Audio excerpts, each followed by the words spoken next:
Okay. So in the previous class,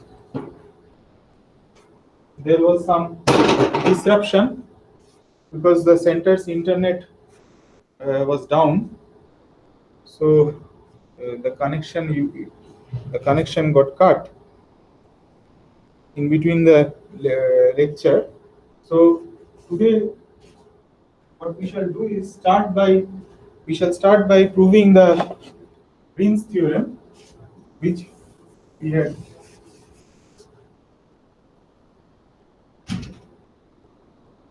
we had started to discuss in the previous lecture. So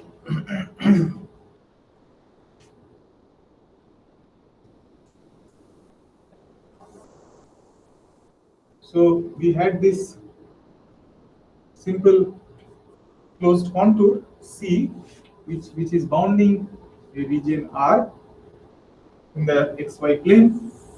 So this is my xy plane, and the result for Green's theorem. So just let me take some points on this curve. So this is a point A, this is a point D, and this is some point C. Maybe this is some point C. So this C is the point C. This is the closed curve C. So this is the contour C.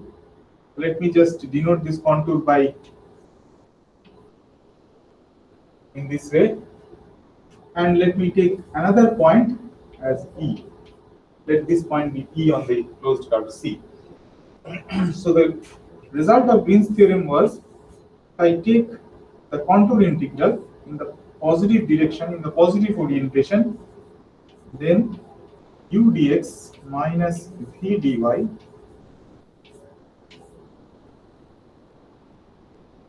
is equal to, can you see the board? Is it possible? Yes, sir. Yes, yes. So you can see that this is equal to minus this integral, double integral over this region R, del v del x plus del u del y dx dy. So this is the result for Green's theorem, and we want to prove this theorem now. So in order to prove this theorem, what we shall do is start from the right hand side. So let us take the right hand side of one of the first term on the right hand side. So let us consider this integral, this double integral over the region R.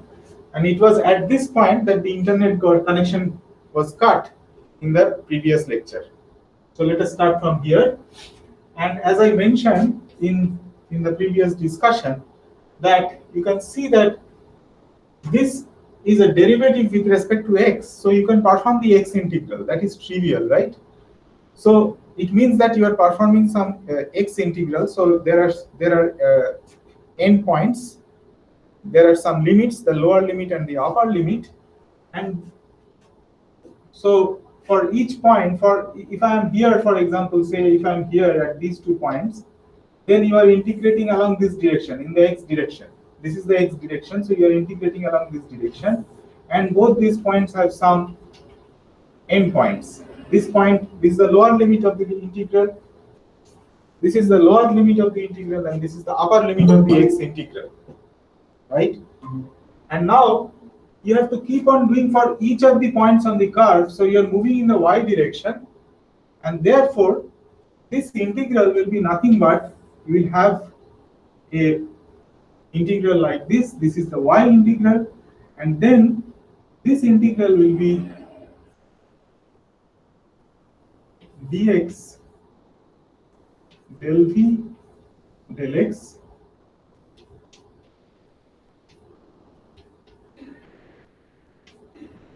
So this integral, the x integral, therefore runs from x1, which is the lower limit of the integral, and x2 is the upper limit of the integral. So x1 and x2 are values of x, the lower limit and the upper limit of the integral. But these values of x are basically functions of y, because you have to keep on doing it for all the points as you go up in the y direction. And what after you do the x integral, so this x integral is complete now. You have completed, you have carried out the x integral completely. Now you have to perform the y integral. And y integral, what will be the limits of this y integral? It will be basically once again the lowest value of y possible and the highest value of y possible. So that is why I have taken this d as the highest value of y possible, and this point a is the lowest, corresponds to the lowest value of y. So let me call these values as h1 and h2. So therefore, this will be basically h1 to h2. So this will be the value of this double integral over the region R, and if we just perform it, it will be h1 to h2 dy. If you do this integral, this will become v x2 y, because this is performed, v is a function of x and y, and you have performed the x integral now. Therefore, the limits will sit in the x, in the position of x. Therefore, you will have x2y y minus v x1 y comma y. So this is what we shall get. And therefore, this is equal to, you can write this as h1 to h2 dy v x to y comma y is the first term, and the second term is h1 to h2, but you can write it as h2 h1, h2 to h1 at the cost of the minus sign. So you can write this as h2 to h1 dy v x1 y comma y. So what we have done in the second term is flip the sign at the cost of the swapping of the limits. Now this is therefore equal to nothing but, you can see that this is h1 to h2 vx to y. So let me tell you what x to y is. X to y is basically this curve. A, C, D is x to y, and A, E, D, this curve is x1, y. So these are the lower and upper limits for the x integral. So what this first integral says is that it is basically the line integral of this function v along the path A, C, D, right? So it is from h1, so h1 to h2. So this is along this path. What is the second integral? It is from h2 to h1.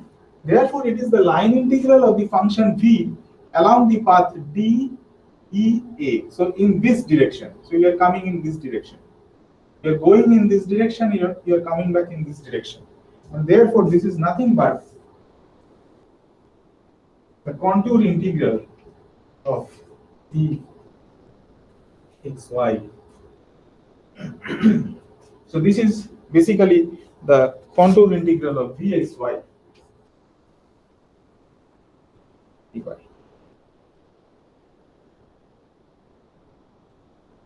Along this closed contour. See. So let me just repeat once again. This is basically the line integral of this function along this path A, C, D, and this thing is the line integral of, once again, the same function v along the path D, E, A, and therefore you can combine it as a single term and write it as a line integral over the closed curve C traversed in the positive direction for the function v of xy.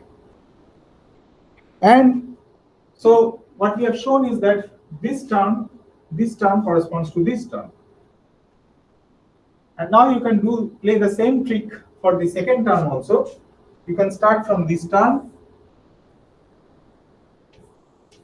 del u, del y, dx dy. This is once again a double integral over the region R. But this time what you are doing is you are integrating in the y direction first. You are going along this direction. So we will do it. We will first integrate over the y direction because you see this is a derivative with respect to y. Therefore, you can basically write this down as dx integral del u del y dy. This integral is trivial to do because this is a derivative with respect to y and you are integrating with respect to y. Therefore, you will get u. After integrating, you will get u, and you have to evaluate it between these two limits. So in this case, it is convenient to do the y integral first. And if you do the y integral, you see doing the y integral means you are going along this direction. You're moving along this direction, and there are limits, right? So there will be limits here, and those limits we shall call it as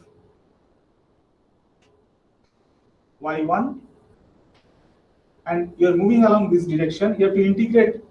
The upper limit will be some other value of y. So that let me call as y2.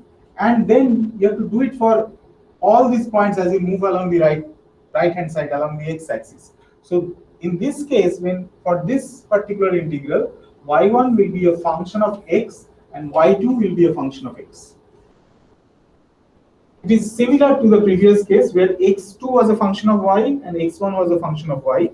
In this case, the lower and upper limits, which are y's, which are values of y's, y1 and y2, they will be functions of x. Therefore, you just put in the limits. This is y1 function of x, and this is y2 function of x. So what are y1 and y2? So this curve, take this as the curve. This portion of the curve, I call it as y1, and this portion of the curve, so let me say that EAC is y1 and EAEB is y2. So you take these portions of the curve, y2 will be not AEB, so y1 will be this portion of the curve and y2 will be this portion of the curve.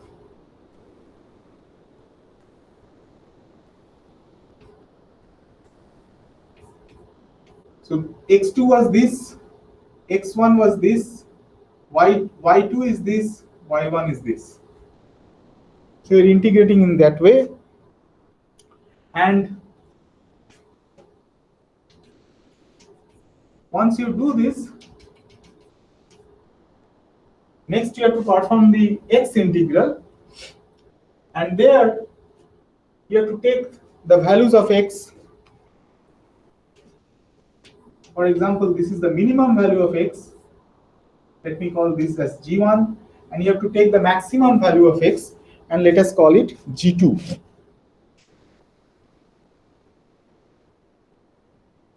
So the maximum value of x will be this. So from here to here, this will be g2. So you just need to integrate the x integral from g1 to g2. It is exactly similar. It is exactly similar for the first case that I have showed you, and you just follow that procedure. And if you follow that procedure, once again, what you will get, you just integrate this, which will give you this step, and then you just interpret these things as line integrals over proper paths, and that will give you a closed, finally it will give you a closed contour integral, and the result that you will get after doing that will be minus of integral over the closed contour u function of x, y, dx. You just exactly follow the procedure that I have showed you for the first case, and you will get that del u del y dx dy double integral over the region R will be equal to this thing. Combine these two results, you will get Green's theorem. Is it okay? Did you follow the proof of the theorem? Is it fine for you? Yes, sir. Okay, good. Okay. So, as I mentioned in the previous discussion, that why did I show you the proof of Green's theorem? Because we have seen earlier in the earlier discussion that Green's theorem is important for proving the Cauchy integral theorem. So what was the statement of Cauchy integral theorem? If we have a function f of z which is analytic throughout this region R bounded by this simple closed contour C, then the closed contour integral of the analytic function f of z dz vanishes. This was the important result that we derived in the previous lecture, and this result is known as the Cauchy integral theorem. And in proving this theorem, we have used the result of the Green's theorem. Not only the Green's theorem, since f of z is an analytic function, we have also used the Cauchy-Riemann conditions. The Cauchy-Riemann conditions played a vital role in proving the Cauchy's integral theorem that we have already seen. Now I will tell you one very important thing. This you should also keep in mind. You see that we have proved this Green's theorem for a simple closed contour. And what was the definition of simple closed contour that I have already told you? A simple closed contour is one where if you consider a closed curve contained in this, you have a simple closed contour. What is a simple closed contour? It basically bounds a region R, right? Now, if you consider some closed curve in this region bounded by this contour, then you can basically shrink this closed contour to this closed curve to a point without passing through points which are not contained in this region.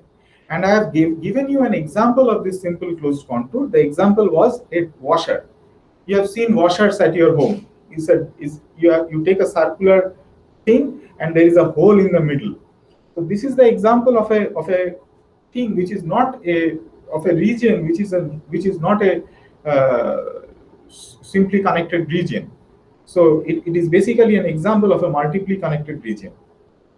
And example, so this region R is basically a simply connected region, because you take any closed curve in this region and you can shrink it to a point without passing through points that are not contained in the region. You don't need to pass, in order to shrink it to a point, you don't need to pass through points which are outside this region R bounded by the closed contour.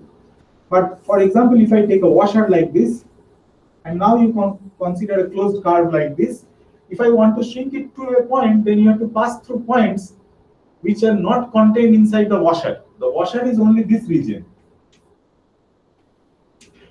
This is the region of the washer. This region is basically a hole. There is a puncture. So this is the example of a multiply connected region. A region which is not simply connected is a multiply connected region. The thing is that we have proved the Green's theorem here for a simply connected region, but it is simple to see that the proof that the Green's theorem still holds for a multiply connected region. And how you can show that it still holds for a multiply connected region? The way is to convert this multiply connected region into a simply connected region. If you can convert it into a simply connected region, then you are done. So let me take a contour, closed contour C, and suppose there is a puncture here. So I make a hole here. So let me have a hole at this place. So this is a closed contour. Now the question is, this bounds some region R. So this is your region R, and the region R is basically the portion .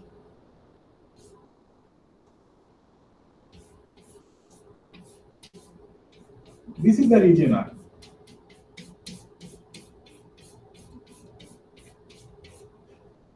So this is the puncture that you have made. So this is an example. This is a multiply connected region. But how can we apply Green's theorem? You have to convert the multiply connected region into a simply connected region. And how you can do that? So you can do that in the following way. You just make a cut here. I'm just zooming this portion of the cut. You make a cut here. You go from here to here, and from this point, you come along this direction. Okay? Then you go from here to here, you traverse this circle.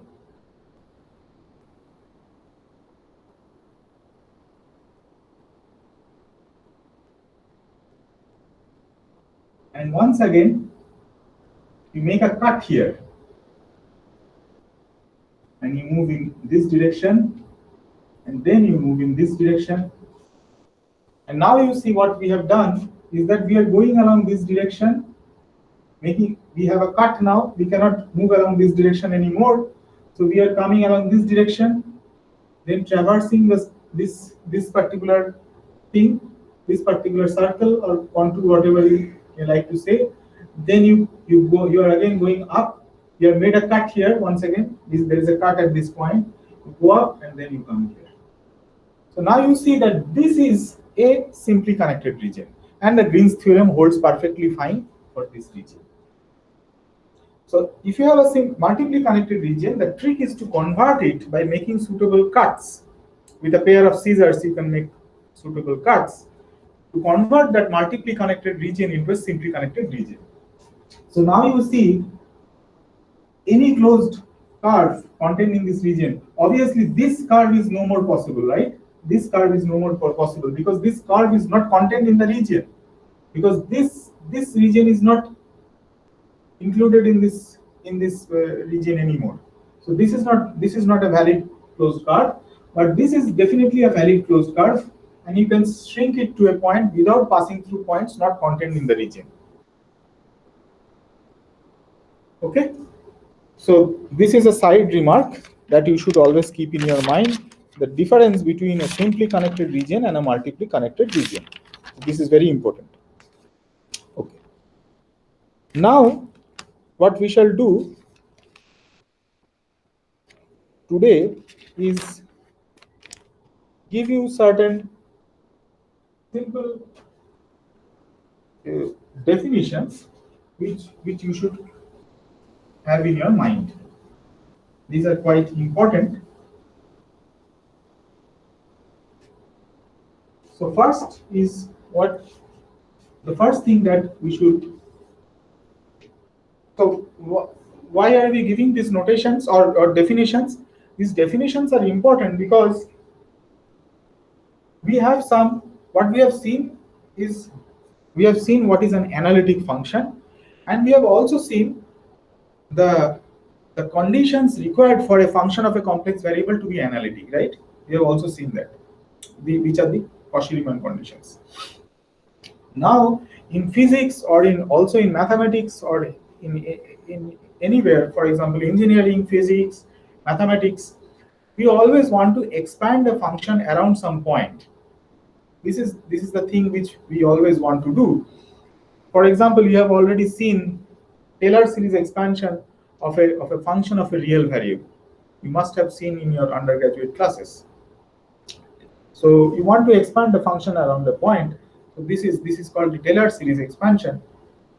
So, but you should keep in mind that you can expand a function in a Taylor series around the point if the function at that point is analytic and is also analytic in a neighborhood of that point. Then only you can expand that function around the Taylor series around that point, in a Taylor series around that point. But what would happen, for example, if your function is not analytic at the point and you want to expand the function around that point? So these definitions are therefore required in order to understand that what do I mean by a function which is not analytic at some point. So when I say that a function is not analytic at some point, so it basically means that we are talking about singular points. This is something very important. So the notion of singular point now comes in. So a point Z0, what is a singular point? A point Z0 is said to be singular. Is said to be singular if the function of the complex variable f of z is, if fz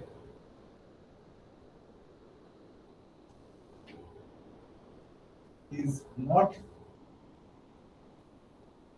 analytic at Z0. At the point Z0. So if fz is not analytic at this point, so the Cauchy-Riemann conditions are not satisfied at that point, then this function is not analytic at this point Z0, and this point Z0 is basically said to be a singular point. Okay, so this is the definition of a singular point. If it is analytic at the point Z0, then it has a nice name. Z0 is a regular point. It is a regular point. So if the function fz is analytic at Z0, the point Z0 is a regular point. If it is not analytic, then it is a singular point. So this is one of the things that you should keep in mind. We will see examples of this. You should not worry now. I will immediately show you an example. Now let us say we must know what is an isolated singularity. So this is a singular point or a singularity of the function f of z. This function. Now what is an isolated singularity? A point Z0, or let me write it in this way. If f is not analytic, if f, the function, is not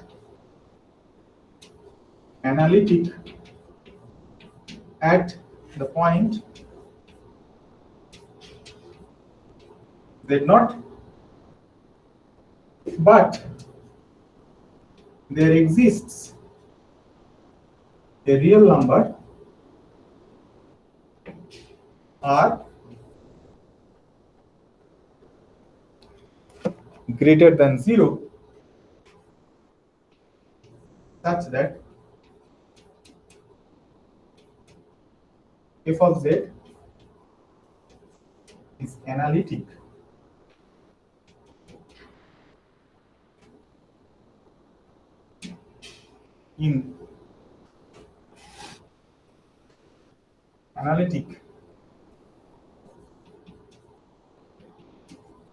everywhere in the punctured disk.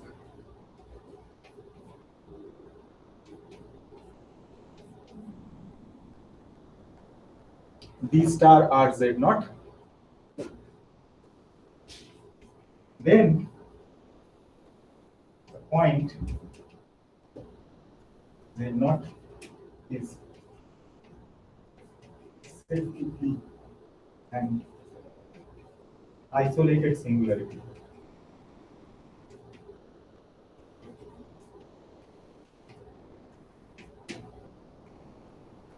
So let me just read this definition. If f of z is not analytic at the point Z0, therefore Z0 is a singular point of the function of complex variable of this function f of z, but there exists a real number R, capital R, greater than 0, such that fz is analytic everywhere in the punctured disk D star R Z0, then the point Z0 is said to be a singular, is said to be an isolated singularity of the function f of z. Now, what is this punctured disk? So let us understand what a function. We have already seen what a disk puncture, what a washer is. A washer is a punctured disk. Example of a punctured disk is a washer. So what you are doing is, in this case, this is the point where the function is not analytic. This is the point Z0, and you take a circle of radius r around this point. Take this circle around this point Z0. Circle has radius capital R, and you consider all the points inside this circle, not the points on the boundary of this circle, but all the points inside this circle. So considering points inside this circle would mean that z minus Z0 less than capital R. But the punctured disk basically means that you have taken this point out. This point you have taken out, so it basically reduces to the fact that this is the case. So Z is not equal to Z0. You have taken the point Z0 outside. So Z0 is the punctured. You have put in some kind of wire through that point Z0, and that point Z0 is not included in the set of points. So let me write down the definition of B star R Z0. It is basically the set of points Z such that 0 is less than Z minus Z0 less than R.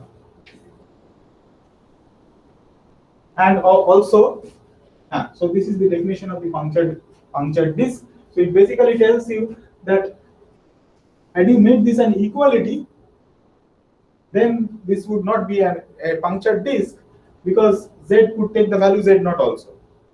Okay, but you are saying that Z0 is basically less than Z, so or Z is greater than Z0. So you have taken this point out, and also Z minus Z0, which is this distance, all the points.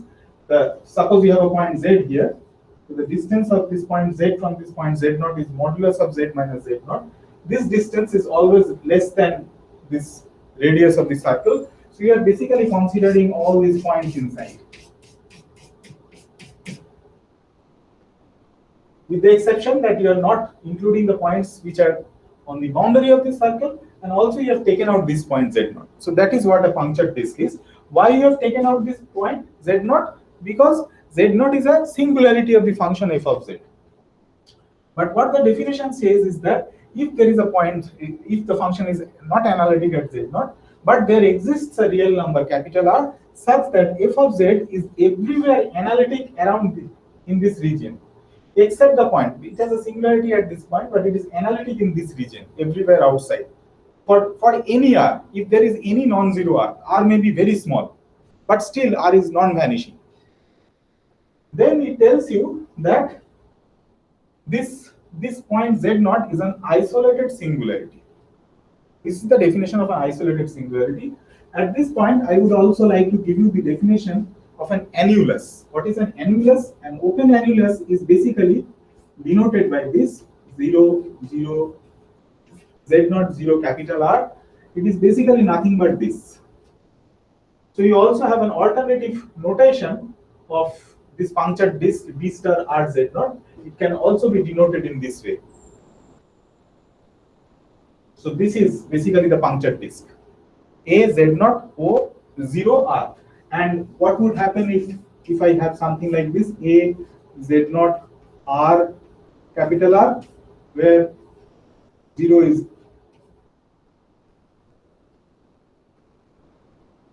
so let me consider this.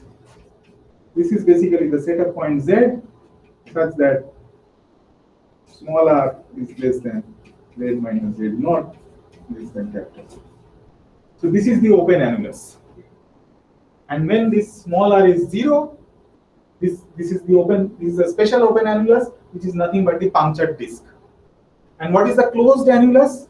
If both these points are included, then you denote it by a bar. So this is the closed annulus. So all these notions will be very handy when we go further in our discussion. These notions of punctured disk, the epsilon neighborhood of a point Z0. So this is also basically the neighborhood of this point Z0. This punctured disk is the neighborhood. Only difference is that you have taken out this point Z0. Had you included this point Z0, this would become the epsilon, the neighborhood of this point Z0. In this case also, this is the neighborhood of the point Z0, with the only fact that you have taken this point Z0 out. So that is why it is a punctured disk. So please keep these definitions in your mind. What is a punctured disk? What is an annulus, an open annulus, and a closed annulus? Okay. So what is the example? So I hope that you have understood by now what an isolated singularity is, and therefore let us take an example of an isolated singularity. Let me take a function f of z 1 minus z. So it is very easy to see that z is equal to 1 is a singularity of this function f of z, because at z is equal to 1 the function is not analytic, it blows up. So z is equal to 1 is a singularity by this thing, because it blows up. It is not, the function is not well defined at that point. You cannot differentiate the function at that point. Maybe you can differentiate at that point, but no, you cannot differentiate the point at the point z at z is equal to 1. It is not analytic at z is equal to 1. But now we have to decide whether this point z is equal to 1 is an isolated singularity or not. And the fact is that this point z is equal to 1 is an isolated singularity of the function f of z. Why? Because you take any point which is in the neighborhood of this point z is equal to 1, the singular point z is equal to 1. The function f of z is analytic everywhere around the point z is equal to 1. It is analytic for all other values of z. Therefore, the point z is equal to 1 is an isolated singularity. So you take, in this case, you don't need to take a disk also around the point z is equal to 1. You just take any point which is not equal to 1, z is equal to 1, and the function is completely analytic there. It is differentiable and everything is fine. So this point z is equal to 1 is an isolated singularity. Now let us take an example where you have a singular point of the function, but it is not an isolated singularity. Let us see such an example. And the example of such a function is quite simple. Take log z. F of z is equal to log z. You know that z is equal to 0 is a singular point of this function f of z, and this function f of z is singular for all negative values of z, for all values of z on the negative real axis. So if you move, so suppose this is your Argand plane, the complex plane, this is your x-axis, y-axis. So if I move along this direction for all values, so this point is basically z is equal to 0. And if I move along the real axis, the negative real axis, the function f of z is singular at all the points on the negative real axis, right?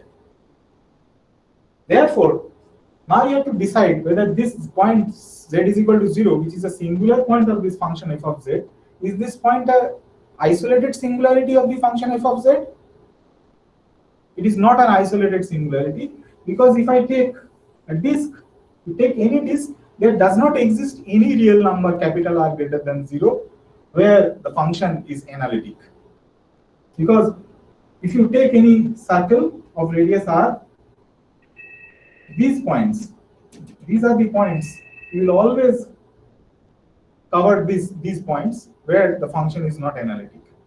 And therefore, this point z is equal to 0 is not an isolated singularity by definition.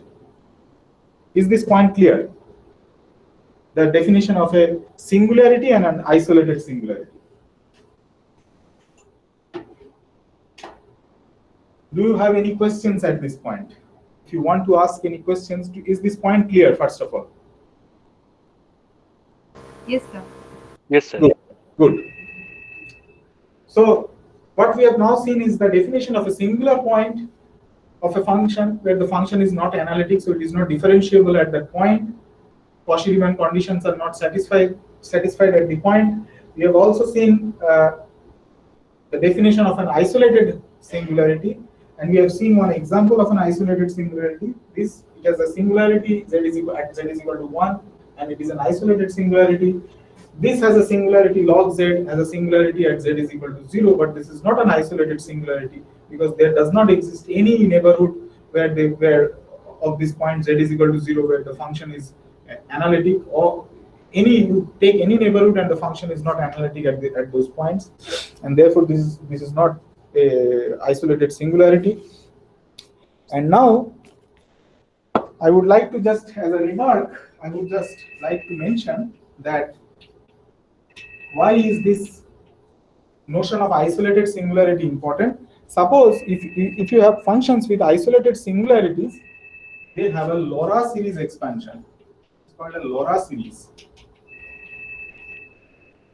We will see what it is in details in the subsequent lecture, but just keep this notion in mind that functions which have isolated singularities have a LoRa series expansion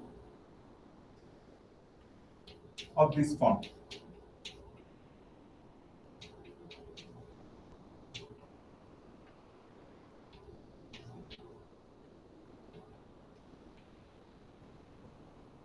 For points in the function, so it has an isolated singularity at z naught, at z is equal to z naught at this point, and therefore then the function can be expanded in a LoRa series for points in this open annulus.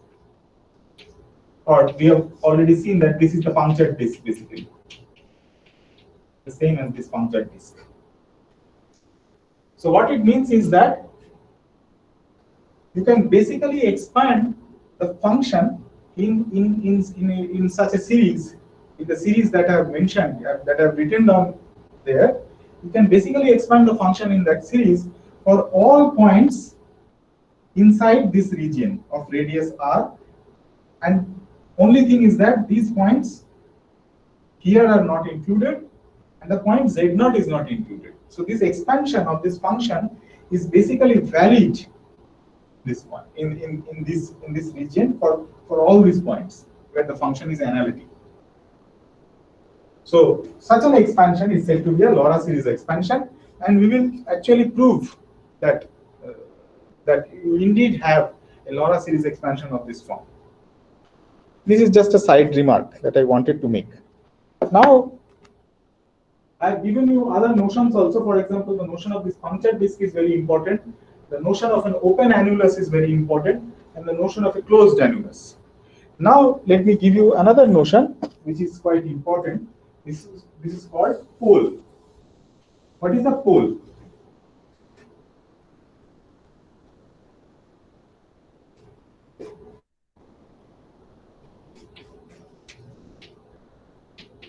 So we have seen what a singular point is. We have seen what an isolated singularity is. Let us see what a pole is. So if k is a positive integer,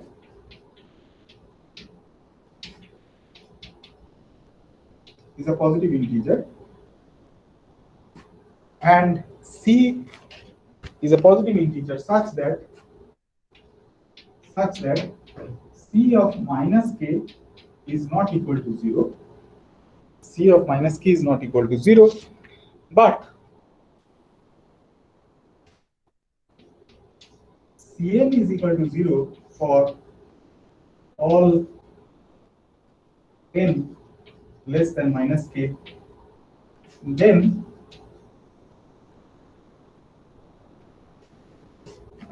f is said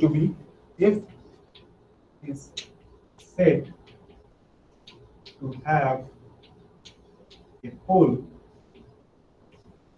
of order. A pole is also a singularity. It is nothing but a singularity. But let us understand what this is in more details.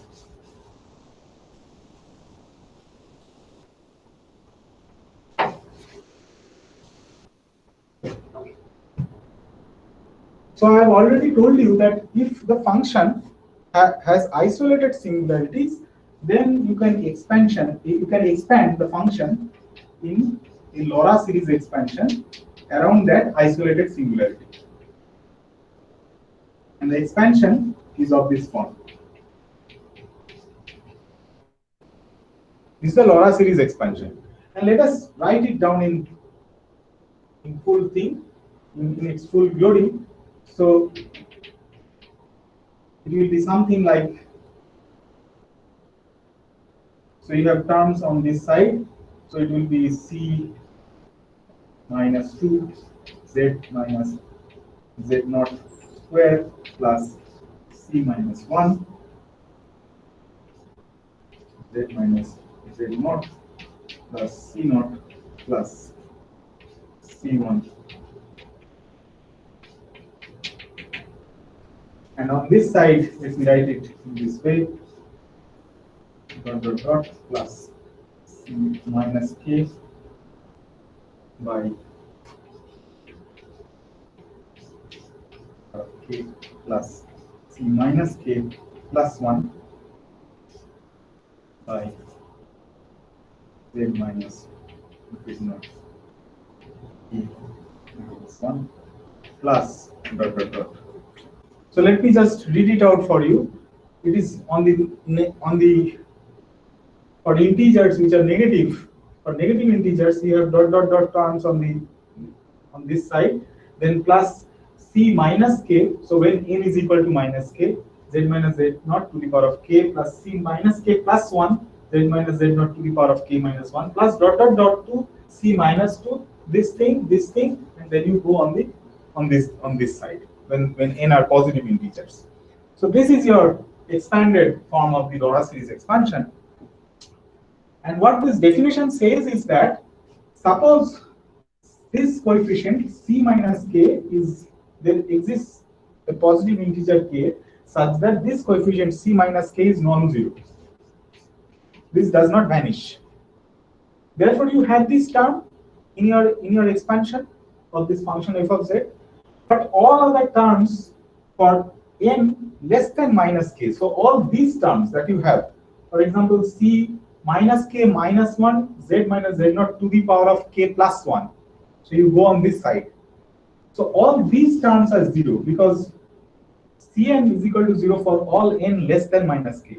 So this side, all the dotted terms on this side, these are 0. Then this function f is said to have a pole of order k. So all these are singular points, right? This Z0 is a singular point, and therefore you are expanding it in a Laurent series expansion. But now you have to decide there is something called a pole. You have the notion of the pole. So these singularities are now called poles. This is another name for this singularity, and you have to basically say what is the order. You have to classify the poles according to its power. You have to classify them according to its power. So since this is C minus K, this does not vanish. Therefore, this pole is said to have you can see that it has a power of K, and therefore this is the order of the pole. So this point Z0, the function f of z, is said to have a pole of order K at the point Z is equal to Z0. So what is a simple pole?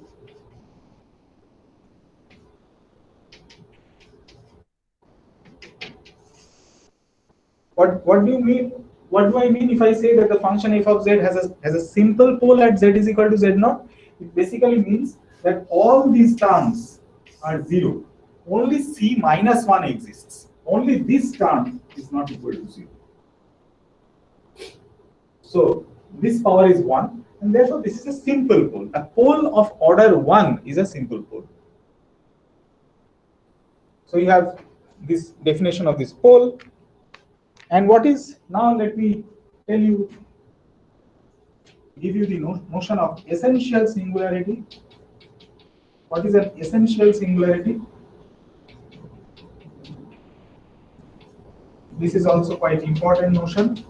This is the notion of an essential singularity.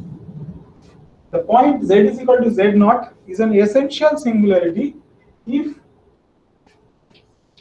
Cn is not equal to 0 for all the n which are negative integers. For infinitely many negative integers, all these Cn's are non-zero. So all these terms, these keep on to the left side. All these terms, the coefficients of all these terms are non-zero. So you have pole of order 1, 2, 3, 4 to infinity.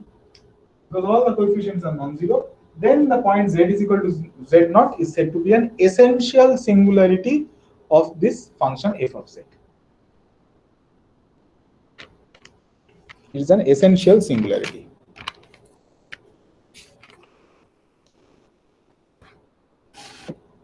Okay. So let me just come back to this pole of order k once again. So if the function f of z has a pole of order k, then your Laura series expansion basically becomes this.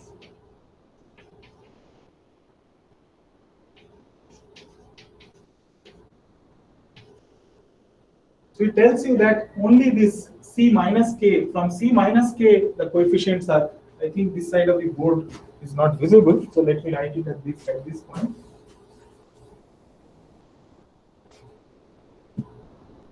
So for if the function has a pole of order k, then basically you can expand the function in a Laura series in this way.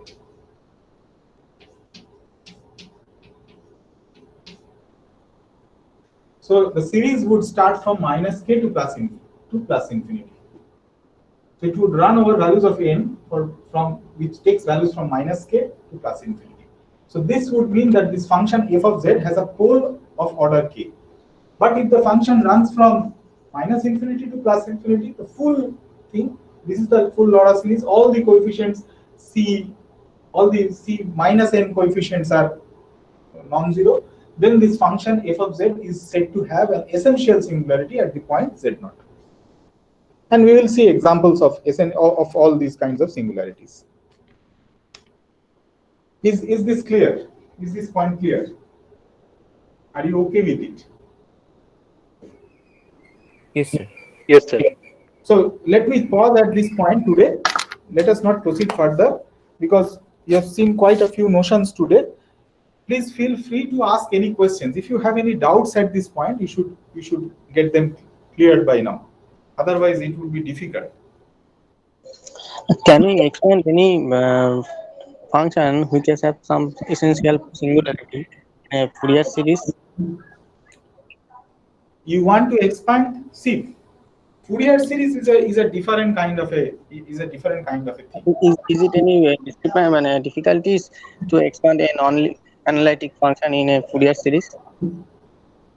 See, analytic function. First of all, Fourier series. What the things that we do in Fourier series? What is a Fourier series? See, Fourier series is a function of a real variable, right? You expand and you take any function which is a function of a real variable, and then you expand it in a Fourier series. And for that, the function has to satisfy certain conditions also, right? So it must be, it should be periodic in some interval. You have an interval where the function is periodic, and then this is one of the Dirichlet conditions that the function should satisfy, and then the function should also satisfy certain more conditions. And not only that, this function is a function of a real variable. But what we are but sir, in quantum mechanics, our function is a complex variable. Then we can expand in a Fourier form in a momentum space. That I think Fourier series is it valid also for the complex function? Yes, it can be done. It can be done, but it is more involved. It is more involved, because if you want to understand Fourier series for variables which are complex variables, Fourier series for complex variables, that is a different game altogether. But for that, first of all, you should understand what functions of complex variables are. This is very important. And your comment on quantum mechanics is also quite subtle. You should remember that in quantum mechanics, the arguments that you have, right? Those, for example, the wave function psi function of x. Mm-hmm. The argument x is not a complex variable. It is a real variable. But here we are considering the arguments. The z is a complex variable, right? Z is a complex variable. In quantum mechanics, you don't have this variable to be a complex variable, because this is x. This is the position of the particle. So that is not a complex number. It has to be a physical thing, right? So it is a real number. No, it is a complex number. What I'm saying is the argument. Okay. Here, you see, this argument itself is a complex number. We are considering functions of a complex variable. Mm-hmm. No, sir, Okay. I here is this function can be written in a polar form, r e to the power I theta. Then similarly, the wave function also can be written as a polar form. See, you try to get the difference that I'm trying to mention. Okay, let me just write it down here. Try to get the difference. This is what you have in quantum mechanics, right? Psi of x. And look at this function and look at this function. This is a function of a complex variable. Z is complex. I got it. It is it is a function, and it is a function of function of some complex variable, and wave function is itself a complex number. Not, it is not a function of function. Your first statement is wrong. This f is a function of a complex variable. This z is a complex number. I understand. Wave function itself a complex variable. Now please, just a moment. This psi, this x is not a complex number, but this is a complex number. The psi, this thing is a complex number, but this is not a complex number. Here, this is the difference. Okay. You should keep this difference in your mind. The psi of x as a whole is a complex number, but x is not a complex number. But Right. here, what we are doing is f is a function of a complex number. And Fourier series and these things are quite, you have to first of all learn what functions of a complex variable are. You have to understand these things, and then you can go to Fourier series and other things. Those things would be more involved, but for that you should have a good understanding of what functions of complex variables are. This is something very important. But in quantum mechanics, what we are doing, these are basically not functions of a complex variable. These are functions of a real variable. But the function of a real variable, this is what is a function? A function is a mapping, right? It is a mapping from a real number to some real number. But in quantum mechanics, this is a mapping from a real number to some complex number. Exactly. Right. But here, f of z is a mapping from a complex number to a complex number. Right. Okay. So that is what we are doing. Right. Okay, I understand. Okay, very good. So let us stop for today at this point. And only there is one problem. On Wednesday, I'm not sure whether I will be able to take the class, but I can probably, I'm not sure whether I will be able to inform you also. Can you give the mobile number of any one of you? If you can just give me your mobile number so that I can maybe give you a call and tell you that be ready, and you can inform your friends also. So anyone, please give me your mobile number. Or what you can do is, I'm just telling you my mobile number. You can just send me a WhatsApp message. My mobile number is 98 301 244 71. So you just give me a message, a message in WhatsApp, some message, so that I can contact you. So Wednesday is a problem, so I may not be able to take the class. But if I am able to take the class, I will inform you in WhatsApp, or I will give you a call. So please send me a WhatsApp message now. Okay? Okay, sir. Okay, sir. Okay. Thank you very much.